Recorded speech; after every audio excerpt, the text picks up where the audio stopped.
দর্শক সবাইকে স্বাগত জানাচ্ছি ডিবিসি নিউজের নিয়মিত আয়োজন ইসলামী ব্যাংক নিবেদিত তালিকাতায়। আপনাদের সঙ্গে আছি আমি শাহনাজ রুমা। দর্শক আপনারা জানেন এই অনুষ্ঠানে আমরা প্রতিদিন অর্থ বাণিজ্যের বিভিন্ন বিষয় নিয়ে আলোচনা করি।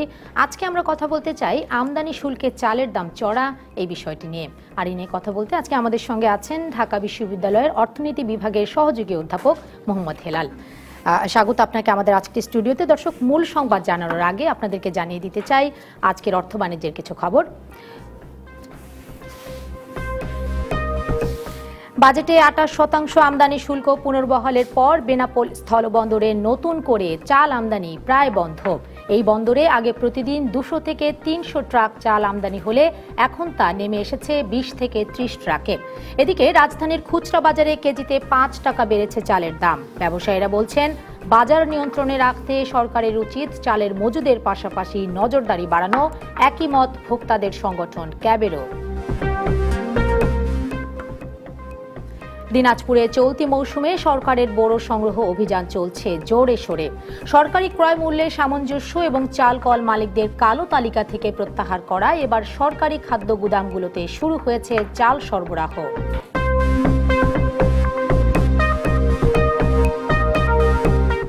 বাংলাদেশে ইসলামী বন্ড চালুর বিষয়ে অর্থ মন্ত্রণালয় এবং বাংলাদেশ ব্যাংক একসঙ্গে কাজ করবে বলে জানিয়েছে বাংলাদেশ ব্যাংকের ডেপুটি গভর্নর আবু হেনা মোহাম্মদ রাজি হাসান। সকালে রাজধানীর মিরপুরে বিআইবিএম এ আয়োজিত এক সেমিনারে একথা জানান তিনি।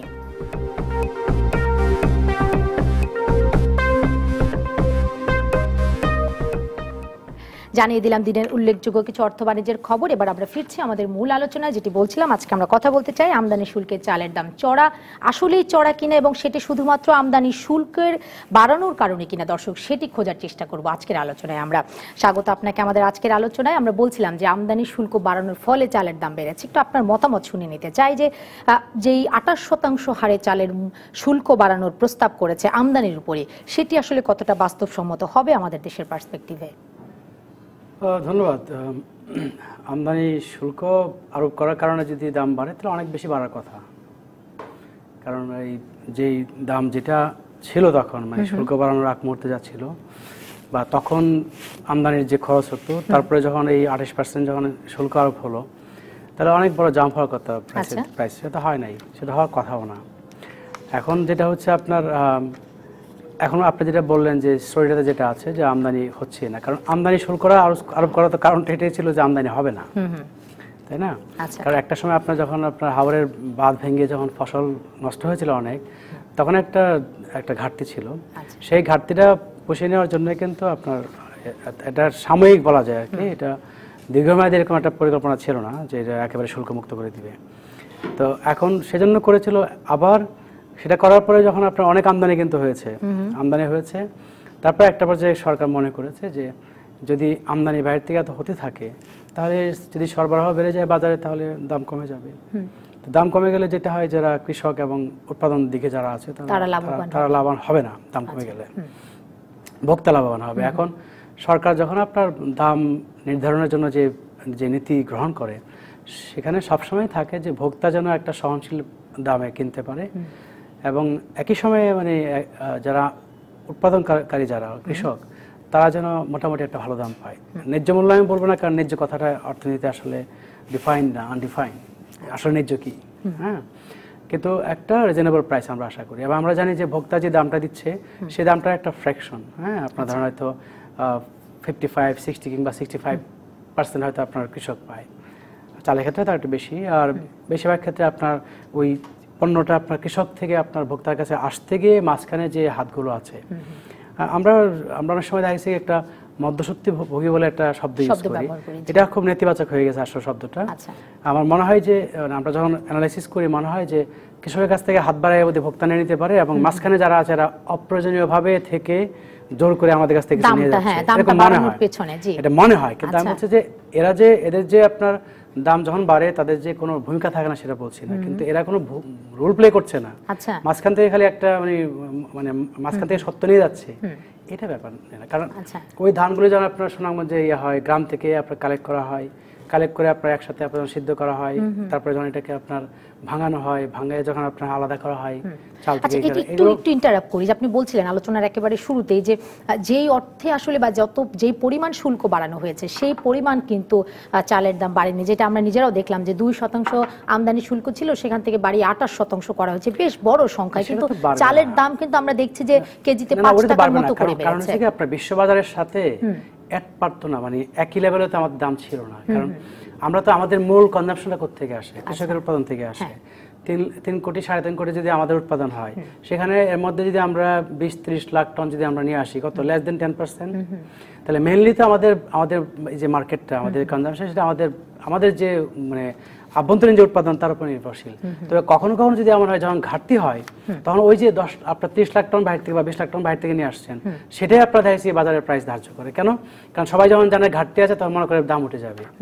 দাম উঠে গেলে তখন যে আমদানি কোন প্রাইসে হচ্ছে, সবাই তখন ওইদিকে তাকায়, মনে করে যে বাইরে থেকে আমদানি হলে এই প্রাইসে হবে এবং দামটা ওইদিকে উঠে যাবে মনে করে। আচ্ছা, এখন আমি মূল যে কোশ্চেনটা ছিলাম সেটা হলো আমদানি শুল্ক বাড়ার কারণে দাম মোটেও আমদানি শুল্ক বাড়ার কারণে বাড়ছে না।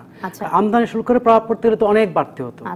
আমাদের তো আমদানি শুল্ক এখন তো আমদানি কেউ করবে না, আমাদের যে আমদানি হয়েছে। এই একটি প্রতিবেদন আছে, সেটি তো আমরা কিন্তু দেখেছি যে বলছিল যে আসলে নতুন করে কেওএলসি খুলছে না, এখন তো আমদানি হবে না। কারণ এখন যে প্রাইস, তখনকার প্রাইসের সাথে আপনি 28% অ্যাড করেন, বাজারের প্রাইস না, কিন্তু আমদানি তখন যে প্রাইস ছিল 28% অ্যাড করা মানে কি অনেক হাই প্রাইস। অনেক হাই তো কেউ আপনার আমদানি করবে না। আচ্ছা, তাহলে এটি কি কোনো দেশীয় কোনো কারসাজি কিনা? কারসাজি না, কারসাজি আমি বলছি যে কারসাজি হতেই পারে, কিন্তু এটা অবশ্যই দেশীয়, অবশ্যই আভ্যন্তরীণ। জি, সেটি শুনবে। এবং আপনি বলছিলেন যে বিশ্ববাজারে চালের যে দাম, সেই অনুযায়ী আমরা একটু বিশ্ববাজারের কি অবস্থা এবং সেই সঙ্গে বাংলাদেশের চালের আসলে তার সঙ্গে যে সামঞ্জস্য, সেটি নিয়ে একটি প্রতিবেদন আছে, আমরা একটু সেটি দেখে নিয়ে এসে আলোচনায় ফিরব। দর্শক, বাজেটে 28% আমদানি শুল্ক পুনর্বহলের পর খুচরা বাজারে কেজিতে 5 টাকা বেড়েছে চালের দাম। ব্যবসায়ীরা বলছেন, বাজার নিয়ন্ত্রণে রাখতে সরকারের উচিত চালের মজুদের পাশাপাশি নজরদারি বাড়ানো। একই মত ভোক্তাদের সংগঠন ক্যাবেরও, যদিও চাল ব্যবসায়ী সমিতির নেতারা চালের দাম বাড়ার বিষয়টি স্বীকার করতে চান না। এ নিয়ে একটি প্রতিবেদন আছে, সেটি দেখে নিচ্ছি। 28% শুল্ক আরোপের ঘোষণা দেওয়ার পরপরই দেশের বাজারে বেড়ে যায় চালের দাম। যদিও সরকার বলছে এবছর ধানের বাম্পার ফলন হয়েছে, বাজারে কোনো সংকট নেই। কৃষিখাত অবশ্যই আমাদের মৌল একটা ভিত্তি, এবং কৃষিখাতের প্রবৃদ্ধি গত প্রায় 10 বছর 3.8% হয়েছে। এদিকে গেল 3 সপ্তাহের ব্যবধানে বিশ্ববাজারেও কমেছে চালের দর। প্রতি টনে $35 কমে বিশ্ববাজারে চালের দাম এখন $400 নিচে। দেশের উৎপাদন বাড়ার পাশাপাশি বিশ্ববাজারে দাম কমলেও দেশের বাজারে তার কোনো প্রভাব নেই। গুটি স্বর্ণা থেকে শুরু করে নাজিরশাইল সব চালেই গেল 4 সপ্তাহের ব্যবধানে কেজিতে বেড়েছে গড়ে 5 টাকা। মোটা চাল এখন 44-45 টাকা বেচা লাগে, মিনিগেট 55-56, নাজিরশাইলও বাড়ছে বেশি, নাজিরশাইল 56-58 টাকা বেচা লাগে। ওই যে ট্যাক্স বসানোর কথা বলছে না, 10% নাকি 28%, ওইটার পরের থেকে চাইলের বাজারটা বাড়তি, এর আগে বাজারটা স্থিতিশীল ছিল। এবছর বোরো ধান উৎপাদন হয়েছে প্রায় 2 কোটি টন, আমন উৎপাদন হয়েছে প্রায় 1.5 কোটি টন। গত অর্থ বছরে আমদানি করা হয়েছে প্রায় 40 লাখ টন চাল।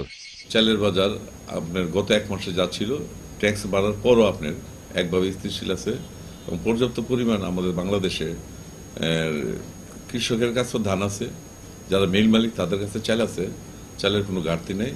তবে সিন্ডিকেটের মাধ্যমে অসাধু ব্যবসায়ীরা যেন বাজার নিয়ন্ত্রণ করতে না পারে সে বিষয়ে সরকারকে সতর্ক থাকার পরামর্শ ক্যাব সভাপতির। সরকারের গুদামে এখন 14-15 লক্ষ টন খাদ্যশস্য মজুদ আছে। যেহেতু বাজারে সরবরাহ পরিস্থিতি ভালো, তাই ব্যবসায়ীরা ইচ্ছা করলেও দাম বাড়াতে পারে নাই। বাজার স্থিতিশীল রাখতে সরকারি গুদামে মজুদ বাড়ানোর পরামর্শ দিলেন সংশ্লিষ্টরা। অনুপ অধিকারী, তরুণ, ডিবিসি নিউজ, ঢাকা। দর্শক, জেনে নিলাম আন্তর্জাতিক বাজার এবং সেই সঙ্গে আমাদের যে স্থানীয় বাজার তার কি অবস্থা, সেই সঙ্গে একটু জেনে নিতে চাই যশোরের বেনাপোল, অর্থাৎ যেখান থেকে চালের আমদানি হয়, সেখানকার কি অবস্থা। বাজেটে চাল আমদানির উপর 28% শুল্ক আরোপের কারণে বেনাপোল স্থলবন্দর দিয়ে নতুন করে চাল আমদানি প্রায় বন্ধ হয়ে গেছে। আগে যেখানে বেনাপোল বন্দর দিয়ে প্রতিদিন 200 থেকে 300 ট্রাক চাল আমদানি করা হতো, এখন তা দাঁড়িয়েছে 20 থেকে 30টিতে। বেনাপোল বন্দর দিয়ে ভারত থেকে যেসব পণ্য আমদানি করা হয়, চাল তার মধ্যে অন্যতম। আগে চাল আমদানিতে 2% শুল্ক ছিল, কিন্তু এবারের বাজেটে শুল্ক 28% বাড়ানোয় প্রতি কেজি চালে আমদানিকারকদের শুল্ক গুনতে হচ্ছে 9 টাকা 35 পয়সা। এই অবস্থায় দেশের প্রধান এই স্থলবন্দর দিয়ে কমে গেছে চাল আমদানি। সরকার 28% ট্যাক্স বসার কারণে কিছু চাল ঢুকছিল, সেগুলো এখন ছাড়া করাতে পারছে না। 10 টাকা কেজি পার কেজিতে যদি বাড়ে তাহলে আপনার তো দেশে তো এই চাউলটা চলবে না। ব্যবসায়ীরা বলছেন, আগে বন্দর দিয়ে মাসে 55 থেকে 56 হাজার মেট্রিক টন চাল আমদানি করা হতো। শুল্ক বাড়ানোর পর গত 17 দিনে চাল এসেছে মাত্র 5.5 হাজার মেট্রিক টন। আরোপিত শুল্ক অব্যাহত থাকলে চাল আমদানি করা থেকে বিরত থাকতে বাধ্য হবেন তারা। চাল ইম্পোর্ট করতে গিয়ে আমাদেরকে এলসি খরচ, ব্যাংকের খরচ, তারপরে ট্রাক ভাড়া, তারপরে এক্সপোর্ট খরচ সব মিলিয়ে এখন আর আমাদের এই 28% ডিউটি বৃদ্ধি করা এই হারে এখন চালানা সম্ভবপর হচ্ছে না। 9 টাকা 35 পয়সা পার কেজিতে বেড়েছে। এ নিয়ে তো আমরা বাজারজাত করে আসলে মানুষের মনটা জোগাইতে পারবো না। মাত্রাতিরিক্ত শুল্ক কর আরোপের কারণে আমদানিকারকরা নতুন করে এলসি খুলছেন না জানিয়ে কাস্টমস কর্তৃপক্ষ জানায়, বাজেটের আগে যেসব এলসি খোলা ছিল শুধু সেসব এলসি চাল বন্দরে ঢুকছে। আমাদের মোট এই 17 দিনে 5.5 হাজার টনের মতো আমাদের আমদানি হয়েছে। তাতে দেখা যাচ্ছে যে এই বাজেটে যে চালের যে আমদানি শুল্ক বৃদ্ধি করা হয়েছে এর প্রভাবে আমদানি যথেষ্ট পরিমাণে কমেছে।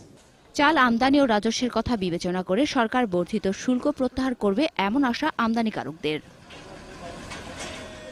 DBC news desk.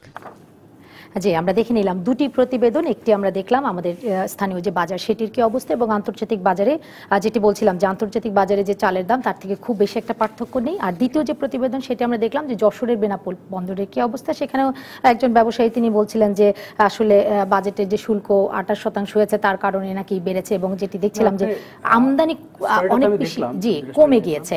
এটি কি আসলে যেটা আপনি বলছিলেন যে আসলে বাইরের কোনো প্রভাব নয় বা আমদানি শুল্কেরও প্রভাব নেই, কি কারণ হতে পারে? আপনি একটা জিনিস খেয়াল করেন, আমি তো সেগুলো দেখলাম, দেখে বুঝে ফেলছি, আপনি না বললে জানি যে এটা 10 টাকা যদি আপনার, যেটা তারা বললেন ব্যবসায়ীরা, 10 টাকা আপনার মানে শুল্ক বেড়ে গেছে। বিশ্ববাজারে যদি দাম কমেছে, কত কমেছে? হয়তো 1 টাকা 2 টাকা, হয়তো আপনি যদি ডলার থেকে কনভার্ট করেন, তাহলে ওই যে বিশ্ববাজারের দাম কমেছে, যতক্ষণ পর্যন্ত আপনার এই যে যেটা শুল্ক বেড়ে গিয়েছে সেই পরিমাণে তার বিশ্ববাজারের দাম কমে নাই। আমদানি তো বিশ্ববাজারে করবে না। এখন আপনারা যে বেনাপোলের যে দেখছেন যে 5.5 হাজার মেট্রিক টন দেখলেন, সেগুলো তো আগের দামে কেনা, বর্তমান দামে থেকে আমদানি করবে না। কারণ বর্তমানে আমদানি করে তারা জানে যে বাজারে যে আপনার দাম আছে তার থেকে আপনার মানে আমরা বলি আমদানি সমতা।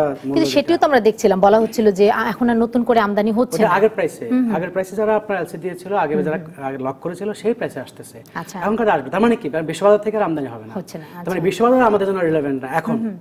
ঠিক আছে, আর অনেকটা যদি আপনার বিশ্ববাজারের দাম কমে যায়, ঠিক আছে, তখন আবার দেখা যাচ্ছে কি আমরা বলি কি যে ইম্পোর্ট প্যারিটি প্রাইস, মানে আমদানি করলে আমদানি শুল্ক এবং আপনার যে খরচ, আনার খরচ, এই সবগুলো মিলে আপনার যে দামটা হয় সেটা এবং বর্তমানে বাজারে যে মূল্য আছে ওই দামটা যদি এর থেকে কম হয় তাহলে মানুষ আমদানি করবে। এখন হচ্ছে কি যে আপনার মানে বাইরে থেকে আমদানি করাটা রিলেভেন্ট না। তার মানে আপনি নিজেও বলছিলেন যে সরকার আসলে উদ্দেশ্য সেটি যে বাইরে থেকে এখন আমদানি করতে হবে, সরকার তো চাচ্ছে যে আমদানি করবে না। আচ্ছা, তার মানে কি? তার মানে আপনি বিশ্ববাজারটা আপনি বাদ দেন। এই যে স্টোরিতে যে আসে বিশ্ববাজার দাম কমেছে কেন কমে না, এগুলো না বুঝে বলা। না, এটি আসলে না বুঝে কি না, আমার কাছে যেটি মনে হয় যে আসলে আমাদের দেশের ব্যবসায়ীরা কিন্তু এটির উদাহরণ দেয় যে আন্তর্জাতিক বাজারে দাম বেড়েছে। আজকের অবস্থানে এটা যারা স্টোরি করছে তারা হয়তো বুঝতে পারছেন, এবং আমি অর্থনীতির ছাত্র বলে আমি যেভাবে বুঝি অন্যদের বোঝার কথাও না। তাহলে বিশ্ববাজার কেন আপনার রিলেভেন্ট, তাহলে কষ্ট হলো বাড়ছে কেন? ঠিক আছে, এখন আভ্যন্তরীণ ভাবে যারা কিনা আপনার চালের সাথে জড়িত তারা জানে যে আর আমদানি হবে না, যেহেতু দাম অনেক বেশি, শুল্ক অনেক বেশি করার কারণে বিশ্ববাজারে একটু দাম কমলেও এখনো সবকিছু মিলিয়ে আমাদের আমদানির সমতা মূল্য যেটা সেটা অনেক বেশি হবে না। তাহলে তারা কি ভাববে? তারা ভাববে আর যেহেতু আমদানি হচ্ছে না, যদি কোনো কারণে তারা দেখে যে ভিতরে যে সাপ্লাই আছে সেটাতে হয়তো চাহিদার সাথে একটু গ্যাপ আছে, তাহলে সেটা সুবিধা নিতে পারে। এটা একটা হতে পারে। আর আরেকটা হতে পারে, বাংলাদেশে মনে করেন যে আপনার লাখ আপনার সেলার আছে, ঠিক আছে, চালের বিক্রেতা আছে, খুচরা আমদানি আপনার পাইকারি বিভিন্ন লেভেলে আড়তদার। তারপর আপনি জানেন যে আপনার বড় বড় মিলার যারা আছে, হ্যাঁ, তাদের যে আপনার মানে অ্যাসোসিয়েশন আছে, সমিতি আছে, তারা কিন্তু আপনার প্রভাব ফেলে। এবং গতবার যখন আপনার অনেক বেড়ে গিয়েছিল তখন গভর্নমেন্ট কিন্তু বসে তাদেরকে থ্রেড দিয়ে বুঝিয়ে যেভাবে হোক দাম কিন্তু অনেকটাই কমিয়েছে, নিয়ন্ত্রণে এসেছে। তো তার মানে কি? তার মানে তাদের একটা ভূমিকা কাজ করে এখানে। তাহলে বুঝতে হবে যে আমাদের অবশ্যই এটার আজকে যে বাড়ছে সেটা বিশ্ববাজারের সাথে সম্পর্ক নাই, কিন্তু ওই যে আমদানিটা করতে পারছে না সেই যে ইনফরমেশনটা আপনার ব্যবসায়ীদের কাছে আছে, এবং আমরা অনেক সময় যে সরবরাহ ব্যাপারে যে তথ্যটা দেখি আপনার মিডিয়াতে গভর্নমেন্ট যেটা দেয় অনেক সময় কিন্তু সেটা ঠিক থাকে না। আর অন্যদিকে আপনার যেটা শুনছি আমরা যে সরকার কি করছে, মজুদ বাড়াচ্ছে। সরকার মজুদ বাড়াচ্ছে মানে কি? সরকার কিনতেছে, তো সরকার যখন কিনতে যায় সরকার কিন্তু চাহিদা বাড়িয়ে দেয়। এগুলো একটা সম্মিলিত প্রভাব পড়তে পারে। এখন যে প্রশ্নটা হলো যে যেহেতু আমদানি আগের দামে কম দামে হয়েছে, তখন শুল্ক ছিল না, সেক্ষেত্রে আপনি মনে করেন যে অনেক বেশি দাম বেড়ে যাওয়ার কোনো কারণ আমি দেখছি না। কিন্তু যদি ঘাটতির একটা ধারণা তৈরি হয়, পারসেপশন তৈরি হয় যে ঘাটতি হবে সামনে, তখন কেউ কেউ আপনার যাদের কাছে অনেক বেশি মজুদ আছে তারা মনে করতে পারে আমি এখন সেল করবো না, কম পরে সেল করবো, আমি এখন সেল করবো না, আমি পরে সেল করবো। তাহলে আলটিমেটলি কি হয়, সবাই যদি একটুখানি সাপ্লাই এখন কম সেল করতে চায়, তাহলে ইফেক্টিভ সাপ্লাই আমরা যেটা বলি কার্যকর সরবরাহ কমে যায়, কমে গেলেই দাম বেড়ে যায়। সেক্ষেত্রে আপনার ওই যে কথাটা আপনার ক্যাব বলছে, অন্যরা বলছে নজরদারি বাড়াইতে হবে। এখন এই নজরদারি বাড়ানো আসলে শব্দ বললে তো হবে না, নজরদারি বাড়ানো মানে কি করতে হবে? এখন গিয়ে তো আপনি একজনের ঘোড়া হানাইতে পারবেন কখনোই না। এখন যেটা সম্ভব যে বড় বড় যারা আছে সেখানে আপনার একটু ওয়াচ করে যদি এমন দেখা যায় কোন একজন ব্যবসায়ী, যেটা বলছিলেন যে আগের বার আসলে তাদেরকে ডেকে নিয়ে নজরদারি বাড়ানোর জন্য বাটা যদি জবাবদিহিতার জায়গা তৈরি যদি রিজনেবল কারণ না থাকে, আমি রিজনেবল কোনো কারণ দেখছি না এখন, যেহেতু কম দামে আগে আমদানি। আবার আপনি এটাও বলছিলেন যে সরকারের এবার কিন্তু আমন এবং বোরো দুটোরই কিন্তু ফলন ভালো হয়েছে, ফলে বাড়ার আসলে কোনো কারণ নেই। এখন যেটা হচ্ছে যে সেই জায়গাটাতে গভর্নমেন্টকে একটু হিসাব করে দেখতে হবে যে কি কারণ আছে। এখন ওই যে ঘাটতি হয়েছে, ঘাটতির কারণে বাড়তে পারে, কিন্তু আমরা যেহেতু জানি যে ঘাটতির সুযোগ নিয়ে ব্যবসায়ীদের যে অর্গানাইজেশন আছে অনেক সময় সেটা করে থাকে, সেখানে গভর্নমেন্ট ওয়াচ করতে পারে এবং বড় যারা তাদেরকে বলতে পারে যে তুমি একটা সপ্তাহে বা এক মাসে বা 15 দিনে রেগুলারলি আমরা যদি তোমার 3 বছরের বিহেভিয়ার দেখি, তুমি এত টন রিলিজ করো মাল চাল, এখন তুমি কেন তার 10% রিলিজ করছো বা তার 20% রিলিজ করছো, দ্যাট মিনস তুমি তোমার সাপ্লাই কমিয়ে দিচ্ছ। ওই বড়দেরকে যখন গভর্নমেন্টকে প্রেশারটা দেয়, তখন বড়রা যদি রিলিজ না কমায়, তখন যেটা হয় যে ওই খুচরা লেভেলে তারা কিন্তু প্রভাবটা খুব একটা পড়ে না, ফেলতে পারে না। খুচরা লেভেলে ফেলে কখন খুচরা যদি মনে করে যে আমদানি বেশি দামে হবে, এখন আমদানি বেড়ে গেছে, সবাই যদি একটু করে কমিয়ে দেয়, সেটা হতে পারে। কিন্তু সেখানেও যারা বড় তাদেরকে যদি বলা হয় যে তুমি তোমার ফ্লো ঠিক রাখো বা প্রয়োজনে একটু ফ্লো তুমি বাড়িয়ে দাও, যেহেতু খুচরা তাদের মধ্যে একটা পারসেপশন তৈরি হয়েছে, সামনে বাড়তে পারে, তো বড়রা চাইলে কিন্তু বা স্টেশন চাইলে এটাকে স্টেবল রাখতে পারে। সেই জায়গায় গভর্নমেন্ট তাদের সাথে গিয়ে বুঝে একটা স্টেপ নিতে পারে। কিন্তু প্লেন নজরদারি বাড়াইতে হবে, কি বাড়াইতে হবে মানে কি? র্যাপ দিয়ে গিয়ে সবাই শুট করা যাবে নাকি? জি, আমরা ঢাকার বাইরের অবস্থা একটু জেনে নিতে চাই। কুষ্টিয়ার কি অবস্থা, সেখানকার চালের বাজারের আমদানি শুল্ক বসানোর কারণে কুষ্টিয়ার চালের বাজারে কি প্রভাব পড়েছে সে বিষয়ে জানতে আমরা যুক্ত হচ্ছি কুষ্টিয়ার চালকল মালিক সমিতির সাধারণ সম্পাদক জয়নাল আবেদিন প্রধানের সঙ্গে। জি জয়নাল আবেদিন, আপনি শুনছেন নিশ্চয়ই আমাকে, আপনার কাছে একটু আমরা জানতে চাইছি। আমরা আলোচনা করছি আজকে যে আমদানি শুল্ক বাড়ানো হয়েছে, তার জন্য নাকি চালের দাম বেড়েছে, এবং আমরা যেটি বলছি, যেটি ব্যবসায়ীরাও বলেছেন যে কেজিতে 5 টাকার মতো বেড়েছে। আপনার কাছে একটু আমরা জানতে চাই যে চালের যে বাজার এখন ঊর্ধ্বগতি, সেটির পিছনে আপনাদের কাছে কি কারণ?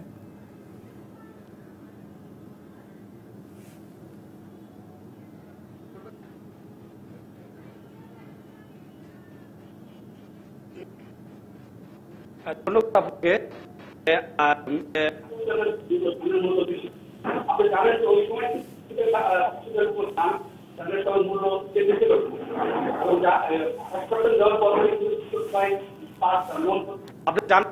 কিন্তু কৃষকের ধানের মূল্য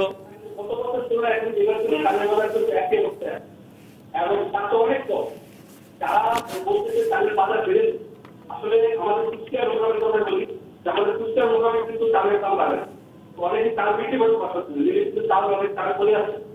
কিন্তু আমরা শুনতেছি কুষ্টিয়ার রোগামের কথা বলি, আমাদের কুষ্টিয়ার রোগামে কিন্তু চালের দাম বাড়ে না। যদি আমাদের চালের রোগামে চালের দাম না বাড়ে, ঢাকাতে 5.5 টাকা কেজি চালের দাম বাড়া, তাহলে এটা অবশ্যই কোন একটা ইয়ে আছে, এখানে বাজার মনিটরিং এর দুর্বলতা আছে, যেখানে শুরু চাল ছিল বলতে 30 টাকা, সেখানে শুল্ক বাড়ানোর পরে চালের দাম বাড়ছে 2 টাকা বেশি বেড়েছে মোটা চালের বাজার। এখানে আমরা কিন্তু ধানের বাজারের সাথে চালের বাজারে কিন্তু বর্তমানে কিন্তু খুবই স্বাভাবিক অবস্থায় আছে, কিন্তু ঢাকাতে এবং বিভিন্ন জায়গাতে চালের বাজার এখানে আমাকে এবং এই যে অযৌক্তিক কাজগুলো যারা করতেছে, এগুলোকে দেখার কিন্তু দায়িত্ব লোক আছে, তারা কি দেখতেছে? তারা যদি মনে করে যে ভোক্তাদের কাছ থেকে বেশি মূল্যের চাল বিক্রি করে আর এই দায়ভার যদি মিলারের উপর দিতে চায়, এটা কিন্তু সম্ভব না। জানেন যে আমরা কিন্তু সারা বাংলাদেশের মিল মালিকরা কিন্তু এবার একটা কথা বলতে চাচ্ছি, এই দায়ভার কিন্তু আমাদের উপর বারবার চাপিয়ে দেওয়া হচ্ছে। কেন চাপিয়ে দেওয়া হচ্ছে? আমরা এই দায়ভার কেন নেব? আমরা তো বাজার স্থির রাখার খাদ্যমন্ত্রী, মাননীয় বাণিজ্য মন্ত্রী, মাননীয় কৃষি মন্ত্রীর সাথে আমরা বৈঠক করে বারবার বাজার সাথে স্থিতিশীল থাকে এবং এই বাজার সাথে উন্নয়নশীল না হয়, যাতে বাজার ঠিক থাকে এই জন্য কিন্তু আমরা বারবার মিটিং করে ডিলারদের সাথে মিটিং করে আমরা এখনো কিন্তু বাজার আমরা সারা ডিলারদের সাথে এই প্রক্রিয়াগুলো করে আসছি। জি জয়নাল আবেদিন, ধন্যবাদ আপনাকে। সম্ভব হলে আরেকবার আমরা শোনার চেষ্টা করব আপনার কাছ থেকে, আমরা পরিষ্কার শুনতে পাইনি আপনার কথা। জি শুনছিলাম আমরা যে বলছিলেন যে ক্ষোভ একটু আছে, বাণিজ্য মন্ত্রীর সাথে একাধিকবার কথা বলার পরেও আসলে এই যে আমদানি শুল্ক বাড়িয়েছে সেটি নিয়ে ক্ষোভ আছে, যদি আমরা পরিষ্কার নই যে চালের বাজার আসলে বেড়েছে কিনা। জি যেটা হচ্ছে যে দাম বাড়ার কোনো যৌক্তিকতা কিন্তু উনি দেখাচ্ছেন না, সেটা উনি বলছেন না। আমরা আরেকবার চেষ্টা করব যদি সুযোগ হয় ওনার কাছ থেকে একটু শোনার। আমি যেটুকু বুঝেছি ওনাদের দিক থেকে চালের দাম বাড়ার কোনো কারণ কিন্তু ওনারা বলেননি এখন পর্যন্ত। ওনারা শুধু ক্ষোভ প্রকাশ করেছেন কেন আমদানি শুল্কটি বাড়ানো হলো। জি শুনবো আপনার কাছ থেকে আরো একটা বিরতি নিয়ে তারপরে। দর্শক আপনারা দেখছেন ইসলামী ব্যাংক নিবেদিত টালি খাতা, এই পর্যায়ে নিচ্ছে একটা বিরতি, সঙ্গেই থাকুন। স্বাগত আরেকবার, দেখছেন ইসলামী ব্যাংক নিবেদিত টালি খাতা। আজকে আমরা কথা বলছি আমদানি শুল্কে চালের দাম চড়া এই বিষয়টি নিয়ে, আর আমাদের সঙ্গে আলোচনায় আছেন ঢাকা বিশ্ববিদ্যালয়ের অর্থনীতি বিভাগের সহযোগী অধ্যাপক মোহাম্মদ হেলাল। দর্শক আলোচনায় যাওয়ার আগে আমরা শেয়ার বাজারের হালচাল আজকে দেখে নিতে চাই। শুরুতে আমরা ডিএসসি কি অবস্থা সেটি আমরা দেখে নিতে চাই। আমরা দেখি ঢাকা স্টক এক্সচেঞ্জে এখন পর্যন্ত 2 ঘন্টার 2.5 ঘন্টার লেনদেন, এর মধ্যে আমরা দেখছি 3টি সূচক ঊর্ধ্বগতি অর্থাৎ ইতিবাচকভাবে লেনদেন হচ্ছে ঢাকা স্টক এক্সচেঞ্জে।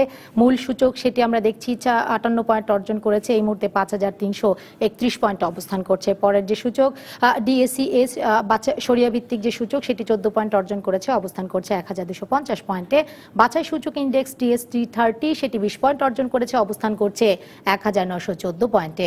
এখন পর্যন্ত লেনদেনে অংশ নেওয়া প্রতিষ্ঠানগুলোর মধ্যে দাম বেড়েছে 230টির, কমেছে 51টির, অপরিবর্তিত রয়েছে 42টি কোম্পানির শেয়ারের দরদাম। দর্শক দেখে নিলাম ঢাকা স্টক এক্সচেঞ্জের কি অবস্থা, দেখে নিতে চাই কারা প্রতিনিধিত্ব করছে ঢাকা স্টক এক্সচেঞ্জে। আমরা শুরুতেই দেখছি একেবারে বিপিএমএল একটি প্রতিষ্ঠান, সেটি এই মুহূর্তে তাদের শেয়ার বিক্রি হচ্ছে 168 টাকা 50 পয়সা দরে। সর্বনিম্ন কোম্পানিটির শেয়ার বিক্রি হয়েছে 156 টাকা দরে। প্রাইম টেক্সট রয়েছে তৃতীয় অবস্থানে 37 টাকা 50 পয়সা দরে যাদের শেয়ার বিক্রি হচ্ছে, 34 টাকা 30 পয়সা দরে যাদের শেয়ার সর্বনিম্ন বিক্রি হয়েছে। আরএসএম স্টিল সেটি 70 টাকা 10 পয়সা দরে শেয়ার বিক্রি হচ্ছে এই প্রতিষ্ঠানের, 69 টাকা 10 পয়সা দরে সর্বনিম্ন এই কোম্পানিটির শেয়ার বিক্রি হয়েছে। শিপইয়ার্ড সেটি পঞ্চম স্থানে রয়েছে, 32 টাকা 50 পয়সা দরে যাদের শেয়ার এই মুহূর্তে বিক্রি করছে, 30 টাকা 8 পয়সা দরে সর্বনিম্ন শেয়ার তাদের বিক্রি করছে। মুন্নু সিরামিক ষষ্ঠ স্থানে রয়েছে, 305 টাকা 20 পয়সা দরে সর্বনিম্ন শেয়ার বিক্রি করছে। দেখে নিলাম আজকে ঢাকা স্টক এক্সচেঞ্জে কারা প্রতিনিধিত্ব করছে। দর্শক এবারে জানাতে চাই কারা চট্টগ্রাম স্টক এক্সচেঞ্জের কি অবস্থা। আমরা দেখছি চিটাগং স্টক এক্সচেঞ্জে, সেখানেও আসলে ঊর্ধ্বগতি এখন পর্যন্ত। এই যেই লেনদেন হলো যেটা আমরা বলছিলাম ঢাকা স্টক এক্সচেঞ্জ ইতিবাচক প্রবণতা, চট্টগ্রামে একই অবস্থা ইতিবাচক প্রবণতা। এখন পর্যন্ত লেনদেনে অংশ নিয়েছে 210টি প্রতিষ্ঠান, যার মধ্যে দাম বেড়েছে 135টির, কমেছে 52টির, অপরিবর্তিত রয়েছে 23টি কোম্পানি শেয়ারের দরদাম। দর্শক দেখে নিলাম শেয়ার বাজারের অবস্থা ঢাকা এবং চট্টগ্রামে, উভয় শেয়ার বাজারের অবস্থা জানিয়ে দিলাম আপনাদেরকে। আগে আমরা দেখছিলাম যশোর থেকে, কুষ্টিয়া থেকে যিনি চালকল মালিক, তিনি আসলে যোগ দিয়েছিলেন আমাদের সঙ্গে এবং আমদানি শুল্ক কেন বেড়েছে বাণিজ্য মন্ত্রীর সাথে একাধিকবার বৈঠক করেছেন, তারপরও বাড়ার ফলে আসলে তিনি বলছিলেন সে তার ক্ষোভ কথা বলছিলেন। কিন্তু যেটা আপনি নিজেও বলছিলেন যে চালের দাম আসলে বেড়েছে কিনা সেটি নিয়ে কিন্তু তিনি কিছু বলেননি। বলতে চেয়েছিলেন যে চালের দাম সে অর্থে বাড়ে নাই। আরেকটা হলো যে উনি যখন আমদানি শুল্ক নিয়ে অনুযোগ যেটা তুললেন, তাতে করে মনে হচ্ছে যে এটা শুল্ক আরোপ করার কারণে বাড়ছে, এরকম কিছু একটা দিলে একটু কন্ট্রাডিক্টরি হচ্ছে। কিন্তু আমি যেটা মনে করি সেটা হলো যে যদি এমন হয়ে থাকে যে আপনি এভাবে চিন্তা করেন, গভর্নমেন্ট ভাবছে কি যে যদি আমদানি হতে থাকে তাহলে আপনার চালের দাম আরো ফল করবে, ফল করলে আপনার কৃষক ক্ষতিগ্রস্ত হবে। তার মানে যখনই আপনি আমদানি বন্ধ করে দেন তার ইমপ্লিকেশনটা কি, যেটা আর পড়বে না। প্লাস যারা কিনা আপনার চাল ধরে আছে তারা জানে যেহেতু আমদানি হচ্ছে না বা আমদানি করতে গেলে অনেক বেশি দামে আমদানি করতে হবে, তাহলে চালের দাম বাড়তে পারে। আর আভ্যন্তরীণ ভাবে আপনার সরবরাহের কি অবস্থা তারা সেটা জানেন। এখন সেখানে যদি কোনো ঘাটতি থেকে থাকে, তাহলে গ্যাপ থেকে থাকে, তাহলে ওনারা ভাববেন যে দাম বাড়বে, ধরে রাখতে পারেন। তো এখন যেটা হচ্ছে যে আপনার চালের দাম আর পড়বে না, কিন্তু আমদানি শুল্ক বাড়ায় দেওয়া মানে কি তার একটা ইতিবাচক প্রভাব পড়তে পারে চালের দামের উপরে, একটু খানিকটা বাড়তে পারে। এখন সরকারের দিক থেকে যেটা দেখার বিষয় সেটা হলো যে বাজারে আপনার আগে যে আমদানি হয়েছে সেগুলো যেহেতু আপনার কম দামে হয়েছে, আমদানি শুল্ক ছিল না, প্লাস আপনার সবকিছু মিলে সরবরাহ যদি আপনার ঠিক জায়গায় থাকে চাহিদার তুলনায়, তাহলে যদি আপনার বড় পার্টি যারা আছে তারা যদি একটুখানি আমদানি কমিয়ে দিয়ে প্রাইসটা একটু বাড়ানোর চিন্তা ভাবনা করে থাকে বা কোনো রোল প্লে করে থাকে, সেখানে গভর্নমেন্টকে নিশ্চয়ই একটা পদক্ষেপ নিতে হবে। আর জি, যদি কোনো কারণে মনে হয় যে না ঘাটতি আছে এখানে, তাহলে গভর্নমেন্ট যদি নিজেও আবার কিনতে যায় মজুত করার জন্য, তাহলে পুকুরের এক পাশ থেকে আপনি পানি তোলা আরেক পাশে নেওয়া হবে। এবং মজুদ আসলে এই সময় মজুদ করতে তারা যারা অসাধু ব্যবসায়ী আমরা যাদেরকে বলি, তারা আসলে মজুদটা করতে এই সময় করেন কিনা বা ঘাটতি তৈরির চেষ্টা করেন কিনা, সেটিও শুনবো আপনার কাছ থেকে একটা বিরতি নিয়ে। তারপরে দর্শক, আপনারা দেখছেন ইসলামী ব্যাংক নিবেদিত টালি খাতা। এই পর্যায়ে নিচ্ছে আরো একটা বিরতি, সঙ্গেই থাকুন। স্বাগত আরেকবার, দেখছেন ইসলামী ব্যাংক নিবেদিত টালি খাতা। কথা বলছি আমদানি শুল্কে চালের দাম চড়া এই বিষয়টি নিয়ে। আপনার কাছে প্রশ্ন ছিল বিরতির আগে যে এই যে সুযোগ আমদানি বন্ধ হয়ে গেছে এবং চালের দাম অভ্যন্তরীণভাবে বেড়েছে, এর ফলে দেশের যারা চাল ব্যবসায়ী আছেন তাদের মধ্যে কি মজুত করার বা চালের মজুত করার কোনো টেন্ডেন্সি তৈরি হতে পারে কিনা, বা সেই সুযোগ তৈরি হয়েছে কিনা? হতেই পারে। আপনি একটা দেখেন, আমরা নির্বিচারে কিছু শব্দ ইউজ করে এগুলো আমরা একটা ইতিবাচক শব্দ হয়তো নেগেটিভ ইয়াতে ব্যবহৃত হয়ে যেতে পারে। জি, অসাধু ব্যবসায়ী সবসময় বলি, অসাধু ব্যবসায়ী।